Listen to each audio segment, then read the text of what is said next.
Sebenarnya apa sih dok pikiran irasional itu? Putus pacar, Putus pacar. saya mati, dia nggak ada, saya mati.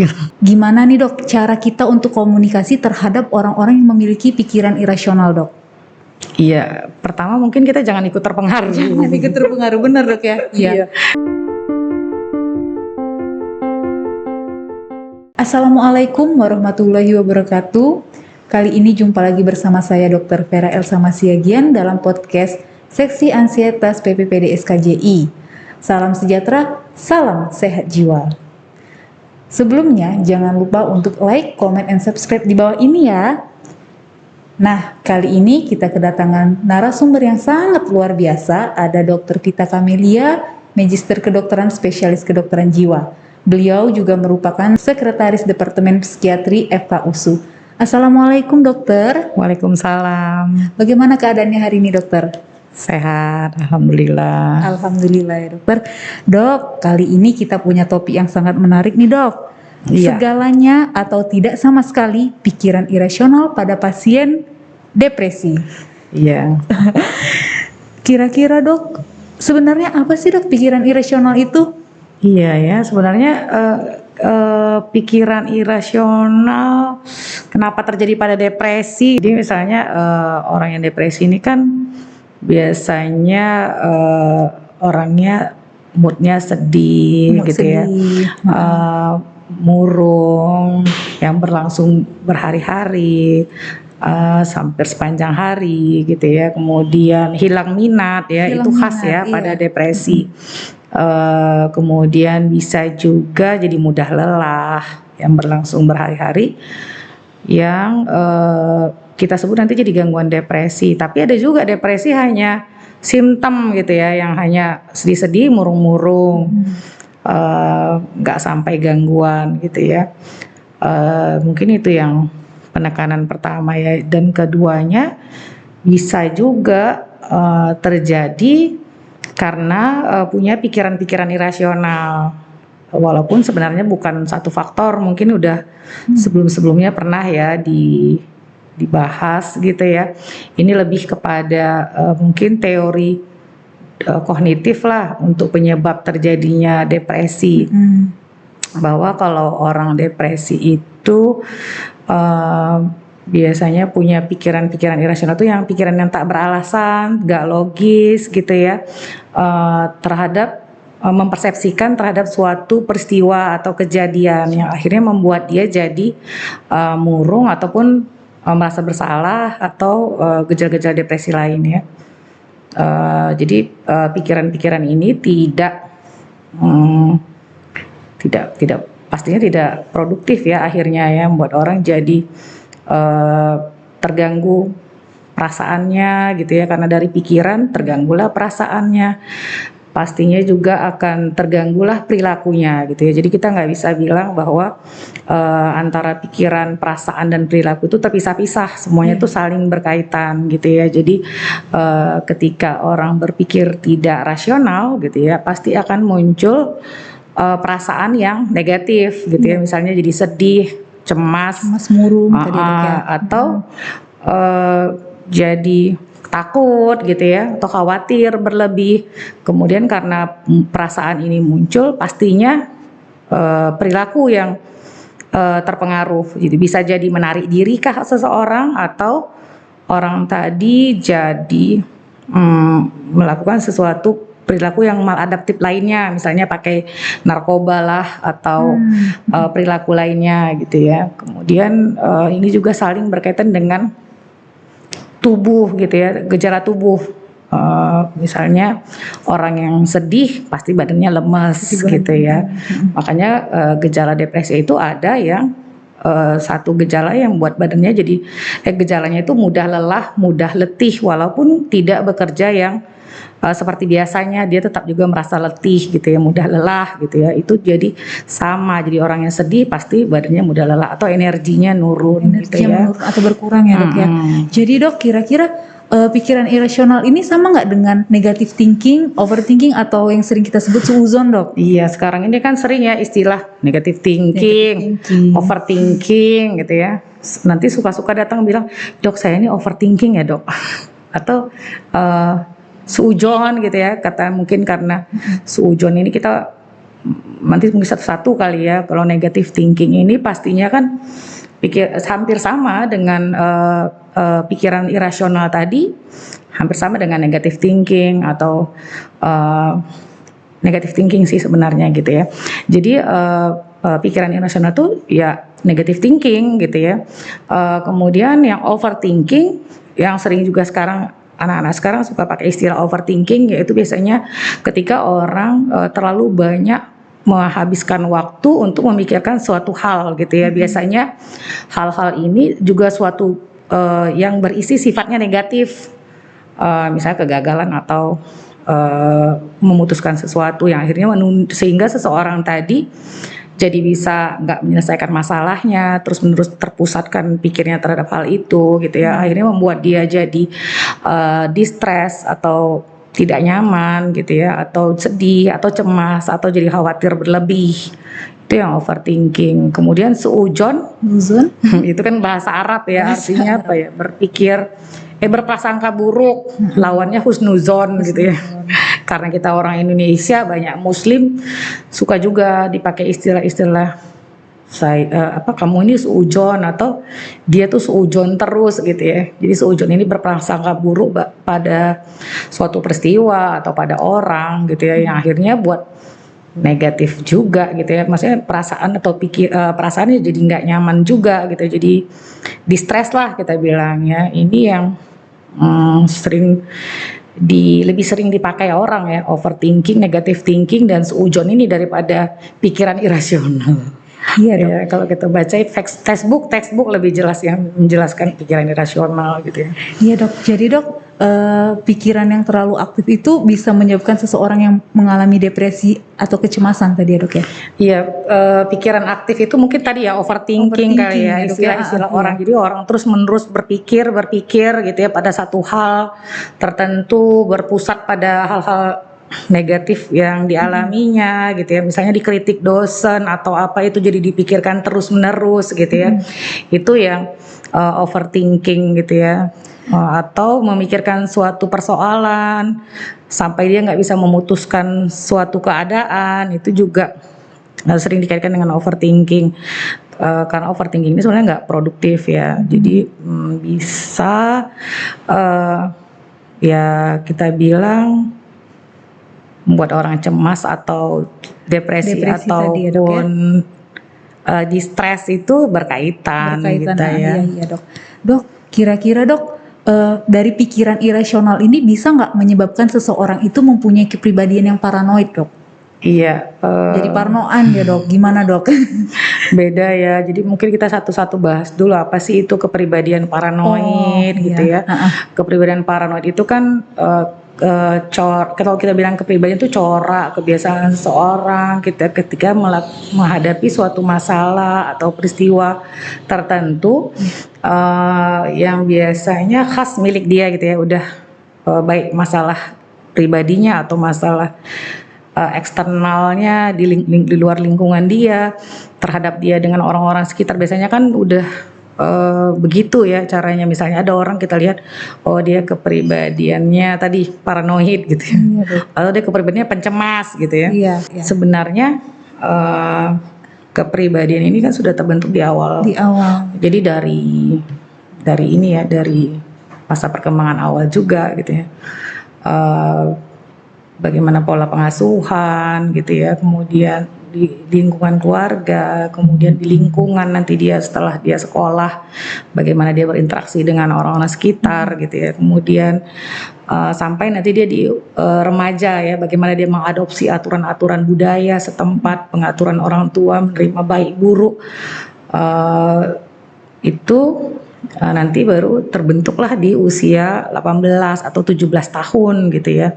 Itu kepribadian, dan kepribadian ini paranoid nggak bisa kita bilang hanya karena pikiran irasional saja buat dia jadi kepribadian paranoid, atau kepribadian paranoid yang membuat dia pikiran irasional, itu juga bisa gitu ya. Jadi orang yang kepribadian paranoid itu sifatnya kan pencemburu, egosentris gitu ya, kemudian selalu berpikir tadi ya, hal-hal baik dari orang melakukan hal-hal baik, dia pikirkan bahwa ada maksud-maksud tertentu, Kayak curiga ya dok ya? bahwa ada niat tersembunyi dari perilaku baik seseorang gitu ya. Sehingga ya tadi akhirnya mudah mengganggu dia dengan hubungannya ke orang-orang gitu ya. Kemudian pikiran irasional ini sendiri nggak semata-mata sih membuat orang kepribadian paranoid. Terus dok, pada kasus-kasus seperti apa dok pikiran irasional ini sering kita jumpai dok? Hampir semuanya kayaknya. Hampir semuanya ya dok ya? Ya karena sekarang kan teori kenapa ada pikiran irasional, karena kan ini pertama kali dulu ini ya Albert Ellis ya, ahli psikoterapi yang bergerak di rational emotive behavior therapy. Kemudian ada Aaron Beck untuk cognitive behavior cognitive therapy, kemudian ada cognitive behavior therapy gitu ya. Itu bukti-bukti penelitian sekarang mendukung bahwa psikoterapi yang bergerak memperbaiki pikiran irasional ini akhirnya akan memperbaiki perilaku seseorang, sehingga psikoterapi ini akan memperbaiki pikiran irasional tadi dengan mengganti pikiran yang lebih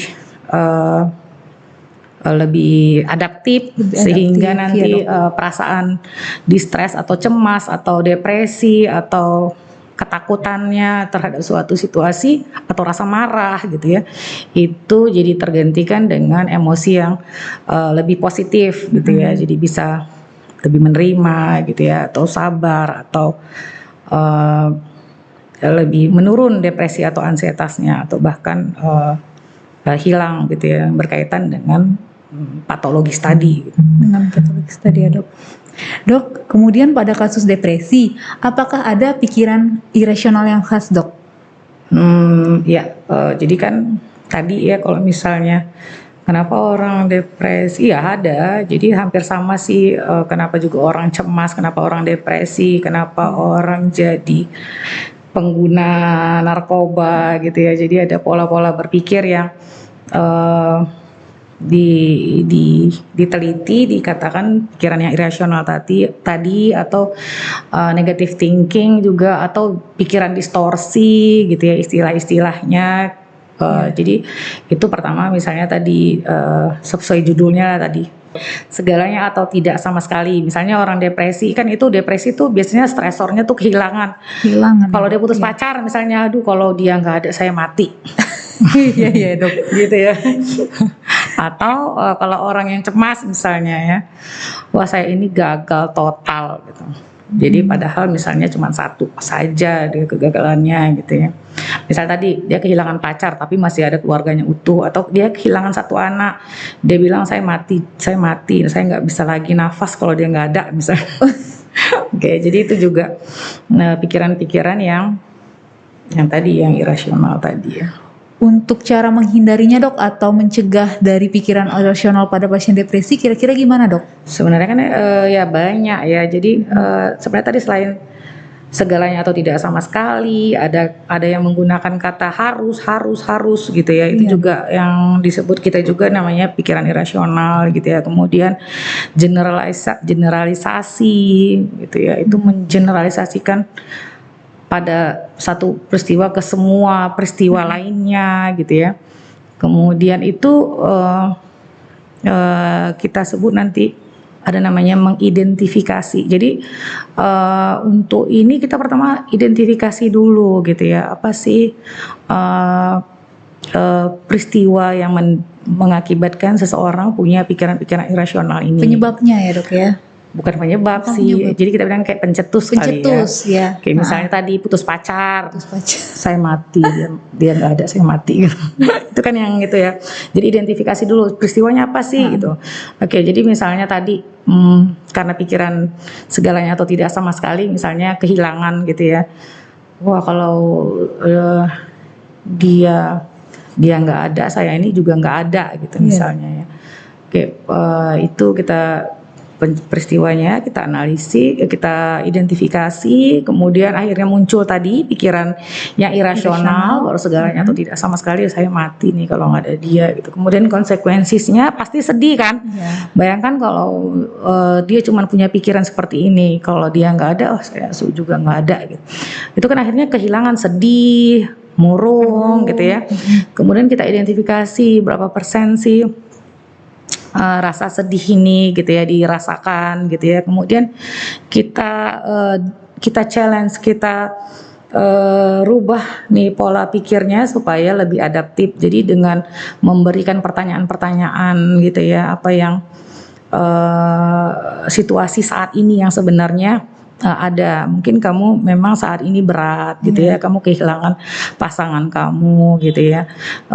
Selain pasangan kamu, siapa lagi yang ada bersama kamu saat ini gitu ya. Jadi sehingga dia bisa melihat bahwa saat ini ada juga orang-orang yang sayang misalnya. Bagaimana orang-orang sekitar kamu melihat kamu dengan kondisi seperti ini, mereka sedih, mendukung gitu ya. Jadi itu yang dibantu dia untuk melihat bahwa situasi ini tidak berakhir dengan hilangnya pasangannya gitu. Iya dok. Jadi dok, untuk dampak terbesar pikiran irasional dalam kehidupan sehari-hari, baik itu pekerjaan, kehidupan rumah tangga, atau kehidupan sosial, seperti apa dok dampak terbesarnya dok? Ya, karena itu pertanyaannya dalam ya. Jadi hari terpaksa saya berpikir apa satu aja bisa langsung membuat fungsi terganggu. Banyak orang sih, beberapa orang gitu ya, misalnya bisa saja punya pikiran seperti itu, nanti dia bisa menghilangkannya sendiri gitu ya dengan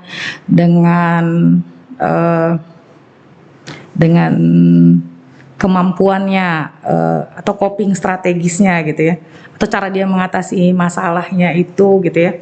Nggak mesti juga terganggu ya kalau hanya satu saja pikiran irasional, apalagi kalau misalnya dia bisa men-challenge-nya dengan tadi ya, kemampuan dia untuk merubah pola pikirnya nggak langsung terganggu. Tapi kalau misalnya terlalu banyak gitu ya,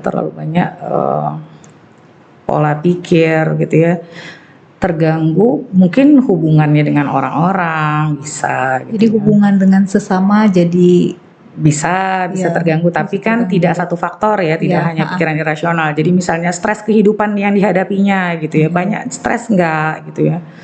Kemudian dukungan orang-orang di sekitar, kepribadian dia sebelumnya gitu ya.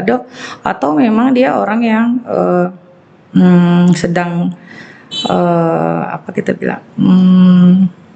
banyak tekanan yang bertubi-tubi misalnya, atau kita bilang banyak stres lah gitu ya, dan gak ada dukungan bisa. Jadi banyak yang buat orang bisa terganggu, ke pekerjaan, ke kehidupan rumah tangga itu nggak semata-mata hanya pikiran irasional. Jadi misal tadi dukungan keluarga itu penting, stres kehidupan yang dihadapinya saat ini, kemudian coping dia menghadapi masalah yang dihadapinya, kemudian juga faktor di otak yang nggak bisa kita hilangkan dari teori-teori sekarang gitu ya, bahwa di otak kita ini ada pusat-pusat atau bagian-bagian otak yang mengatur emosi, perasaan cemas, depresi, rasa marah, rasa takut gitu ya, memutuskan sesuatu. Itu punya area-area otak tertentu yang sudah berperan gitu ya, itu juga punya pengaruh gitu ya, sehingga interaksi berbagai ini nanti bisa menentukan ketika dia pikiran yang irasional ini diterapkan terus-menerus, bisa saja jatuh jadi misalnya depresi atau ansietas atau gangguan ansietas, terutama gangguan ansietas atau gangguan depresi terutama, atau gangguan psikiatrik lainnya atau gangguan penggunaan zat yang akhirnya mengganggu fungsi. Kalau hanya satu simptom saja tidak muncul gangguan, kita nggak bisa bilang, mungkin nggak terganggu kali fungsinya gitu ya.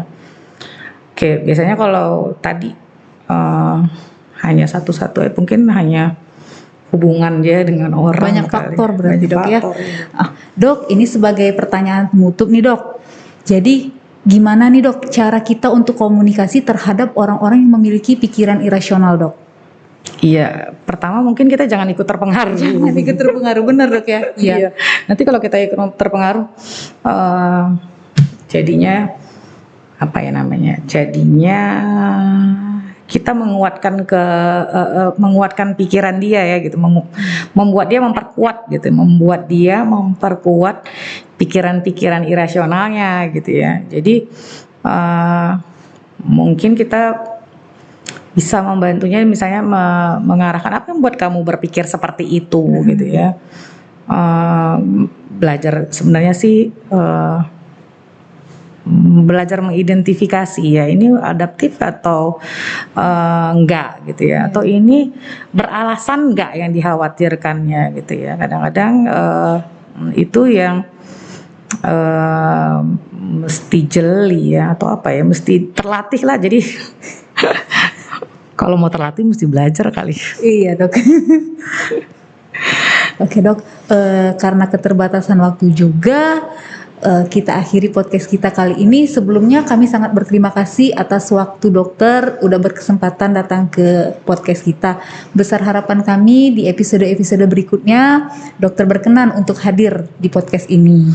Terima kasih sudah diajak juga sama seksi ansietas PDSKJI cabang Sumut, iya dok, untuk ikut acara ini.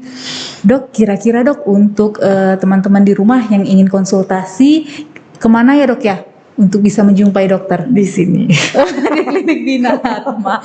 Oke.